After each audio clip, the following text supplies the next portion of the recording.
Love of God ministries వీక్షకులందరికీ పరిశుద్ధుడైన యేసుక్రీస్తు నామములో శుభములు మరియు వందనాలు తెలియజేసుకుంటున్నాను. అందరూ క్షేమంగా ఉన్నారని తలంచుచు మీ కొరకై త్రియేక దేవుని నిత్యం ప్రార్థిస్తూ ఉన్నాను. ఈరోజు మన అంశము విశ్వాసము. విశ్వాసము అనగా నమ్మకము. విశ్వాసము అనేటటువంటిది చాలా పెద్ద టాపిక్ కాబట్టి దీన్ని నేను పార్ట్ 1గా మీకు అందించాలని ఆశపడుచున్నాను. విశ్వాసము అనేటటువంటిది బైబిల్ బోధల్లో చాలా ప్రాముఖ్యమైనది. ప్రేమ, నిరీక్షణ అను గొప్ప క్రైస్తవ లక్షణాల్లో ముఖ్యమైనటువంటి లక్షణంగా ఇది కూడా ఒకటిగా ఉన్నట్లుగా మనం కొరింథీయులకు రాసిన మొదటి పత్రిక 13:13లో దీన్ని చూడగలుగుతున్నాం. విశ్వాసము అంటే ఏంటి అనే దాని గూర్చి పౌలు భక్తుడు హెబ్రీలకు రాసిన పత్రిక 11:1లో ఈ విధంగా తెలియజేస్తున్నాడు. విశ్వాసం అన్నది నిరీక్షింపబడు వాటి యొక్క నిజస్వరూపమును అదృశ్యమైనవి ఉన్నవనుటకు రుజువునై ఉన్నది. ఈ 11వ అధ్యాయమును మనస్ఫూర్తిగా చదివించో విశ్వాసం యొక్క ప్రాముఖ్యత ఏంటో కూడా మనకు తెలుస్తుంది. 3వ వచనం కనుక మనం చదివినట్లయితే సర్వసృష్టి ఏ విధంగా చేయబడినది, దానిని మనం ఎలా నమ్ముచున్నామో తెలియజేస్తుంది. ఒక వ్యక్తి దేవుని యందు విశ్వాసం ఉంచటం వల్ల దేవుని నుండి ఎన్ని ప్రయోజనాలు పొందుకోగలడో ఈ అధ్యాయంలో పౌలు గారు తెలియజేస్తున్నారు. విశ్వాసం లేకుండా దేవునికి ఇష్టడై ఉండట అసాధ్యము అని హెబ్రీయులకు రాసిన పత్రిక 11:6లో తెలియజేస్తున్నారు. దేవుని యొద్దకు వచ్చువారే ఆయన ఉన్నాడనియు ఆయన తన్ను వెదకువారికి ఫలము దయచేయువాడనియు నమ్మవలెను. దేవుడు మానవులకు అనేక మందికి వాగ్దానాలను ఇస్తూ ఉన్నారు. అవి తప్పకుండా వారి జీవితాల్లో జరిగినట్లుగా కూడా మనం చూస్తూ ఉన్నాం అన్నమాట. జరుగుతాయి అని వారు నమ్మారు కాబట్టి అలా నమ్మిన వారి జీవితాల్లో ఎన్నో గొప్ప గొప్ప కార్యాలు కూడా వాళ్ళు చూడగలిగారు. హెబ్రీయులకు రాసిన పత్రికలోనే 11:4 నుండి 40వ వచనం వరకు మనం చూసినట్లయితే ఒకరా లేకపోతే ఇద్దరా అనేక మంది విశ్వాస వీరులను ఉదాహరిస్తూ వారు ఏ విషయాల్లో ఏ విధంగా ఫలితాలని పొందారో పౌలు రాస్తూ ఉన్నారు.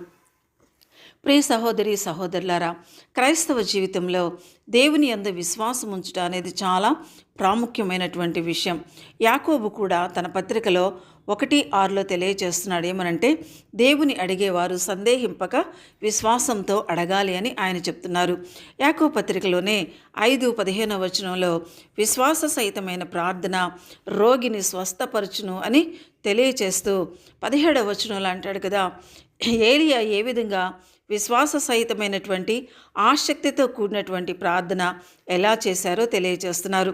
ప్రభు అయిన యేసుక్రీస్తు కూడా ఒకసారి ఇలా చెప్పారు, నమ్ముట నీ వలనైతే నమ్మువానికి సమస్తమును సాధ్యమే అని.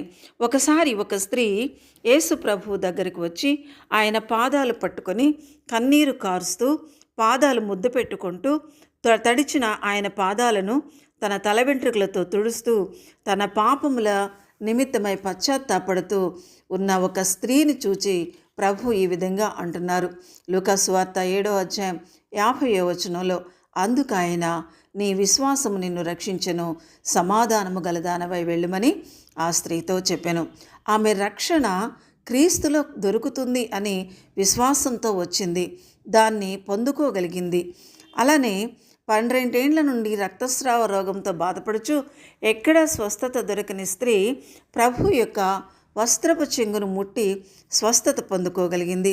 ప్రభు ఆమెతో ఏమంటున్నారంటే లూకాసు వార్త 8:48వ వచనంలో అందుకు ఆయన కుమారి నీ విశ్వాసం నిన్ను స్వస్థపరిచెను, సమాధానము గలదానవై పొమ్మని ఆమెతో చెప్పెను.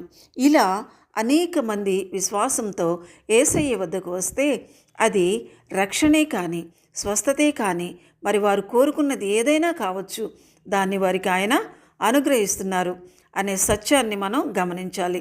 దేవుని బిడ్డలారా, హబక్కు గ్రంథము 2:4వ వచనంలోను, రోమీయులకు రాసిన పత్రిక 1:17వ వచనంలోను మరియు గలతీయులకు రాసిన పత్రిక 3:11వ వచనంలో ఉన్న మాటలను చూసినట్లయితే నీతిమంతుడు విశ్వాస మూలముగా బ్రతుకును. దేవుని యందు విశ్వాసం ఉంచకుండా మనము నీతిమంతులము కాలేము, ఆయనకు ఇష్టమైన వారము కాలేము. కావున మనము దేవుని యందు విశ్వాసం ఉంచి ఆయనకిష్టలుగా జీవించుటకు పరిశుద్ధాత్ముడు మనందరికీ తోడుగా ఉండనుగాక. కాబట్టి దేవుని బిడ్డలారా, విశ్వాసం అనేటటువంటిది చాలా ప్రాముఖ్యమైనటువంటిది.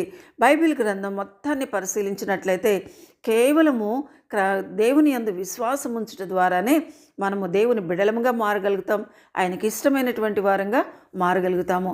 అంతేకాదు ఆయన ఇచ్చినటువంటి వాగ్దానాల యొక్క ఫలాల్ని మనం పొందుకోగలుగుతాం అన్నమాట. కాబట్టి నీవు నేను కూడా దేవుని యందు అపారమైనటువంటి విశ్వాసం ఉంచినట్లయితేనే నిత్య జీవానికి వారసులము కాగలము. మరి ఆ విధంగా ఆ గొప్ప విశ్వాస వీరులను చూసి మనము విశ్వాసాన్ని మన జీవితంలో కొనసాగించుకోవాలి. లేదంటే ఆయన ఇచ్చేటటువంటి నిత్య జీవాన్ని మనం పొందుకోలేనటువంటి వారంగా ఉంటాము. మరి హెబ్రీయులకు రాసిన పత్రికలోనే 12వ అధ్యాయం 1వ వచనంలో మనం చూసినట్లయితే, విశ్వాసమునకు కర్తయు దానిని కొనసాగించువాడినైనా యేసు వైపు చూచుచు అని రాయబడి ఉంటుందన్నమాట. మరి యేసుక్రీస్తు ఏ విధంగా తన ఎదుట ఉంచబడినటువంటి పందెంలో ఓపికతో ఆయన పరిగెత్తారో తన విశ్వాసాన్ని కాపాడుకుంటూ మనం కూడా మన ఎదుట ఉంచబడినటువంటి పందెంలో ఓపికతో పరిగెడుతూ మరి దేవుని యందు విశ్వాసముని కొనసాగిస్తూ మన జీవితాంతం కూడా ఈ విశ్వాసాన్ని కొనసాగించాలి. విశ్వాసాన్ని ఏ విధంగా కూడా కోల్పోయేటటువంటి స్థితిలో మనం ఉండకూడదు.